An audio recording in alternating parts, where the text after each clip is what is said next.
What are your strengths and weaknesses? Sir ये सबसे चूतिया सवाल है सर। सबसे पहले तो स्ट्रेंथ है ही नहीं। In English, please. I'm telling you. Why will I tell you my weaknesses? मैं आपको अपने स्ट्रेंथ वीकनेस के नाम पे बताऊंगा। जैसे English. I'm a perfectionist. मैं वर्कोहॉलिक हूँ। मैं इनोसेंट। English. अच्छा बैंक क्या लौड़े? ये क्या इंग्लिश लगा रखा है बे? 4 साल का था मैं जब मेरे पापा जबलपुर में किसी हलवाई के यहां काम करते थे। खुद तो कभी स्कूल गए नहीं, इसलिए अपनी गांड घिस घिस के मुझको स्कूल में भर्ती करवाया। अब कहने के लिए तो इंग्लिश मीडियम स्कूल था, लेकिन साले हमारे टीचर लोग खुद हिंदी में बात करते थे। हमारे स्कूल के लड़के एक दूसरे से यो व्हाट्स अप डो ऐसे बात नहीं करते हैं। क्या भौंक रहा है तेरा लंडा आजकल है? ऐसे गले मिलते हैं। किसी तरह रट्टा मार मार के 10th तक पहुंचे तो पता चला कि जिंदगी में सफल होने के लिए एक ही तरीका है, और वो है इंजीनियरिंग। सब यही कहते थे।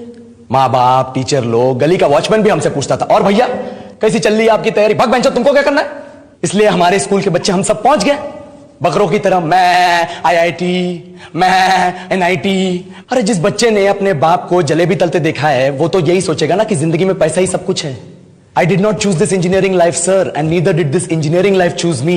It was shoved down my throat by my teachers while my hands were tied to my back by my friends and my parents watched in silence.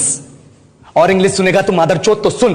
10th के बाद 2 साल लग गए इस कॉलेज में घुसने के लिए, कोचिंग में निकाल दिए। ना कुछ खेले ना कुछ सीखे, और 2 साल बाद जब यहां पहुंचे तो पता चला कि बड़े शहरों के कॉन्वेंट स्कूल के पढ़े बच्चे जब अंग्रेजी में बात करते हैं तो मरे हुए फूल भी खिल उठते हैं। आहा, हवा में ऑक्सीजन की मात्रा बढ़ जाती है इनकी अंग्रेजी सुन के। और पूरे कॉलेज की लड़कियां इन इंग्लिश स्पीकिंग लड़कों को अपना जीवनसाथी.com मान चुकी है। तुझे क्या लगता है?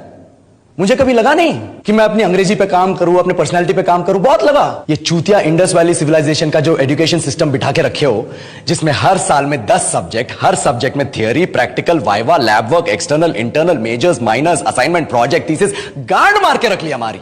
महीनों तक नहाना भूल जाते हम लोग, और फिर हमारा परसेप्शन बना देते हो कि हम ऐसे ही रहना चाहते हैं। अबे साल में एक बार कल्चरल फेस्टिवल आता है, एक बार। उसके लिए भी प्रोफेसर से भीख मांगनी पड़ती है। अरे बिना इंग्लिश बोले, बिना लड़कियों से बात किए कौन गांडू रहना चाहता है वैसे?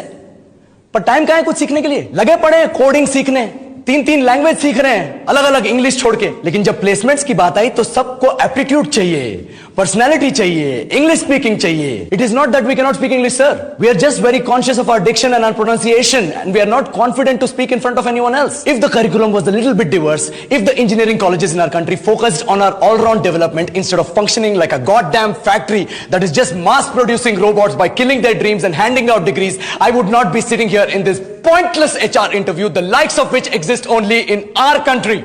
ये लो सर, बोल दिया मैंने 4 और लाइन अंग्रेजी में। अब बताइए, क्या मैं आपके मल्टीनेशनल कंपनी के लायक हूं? Do I have the potential to be a slave of your esteemed organization?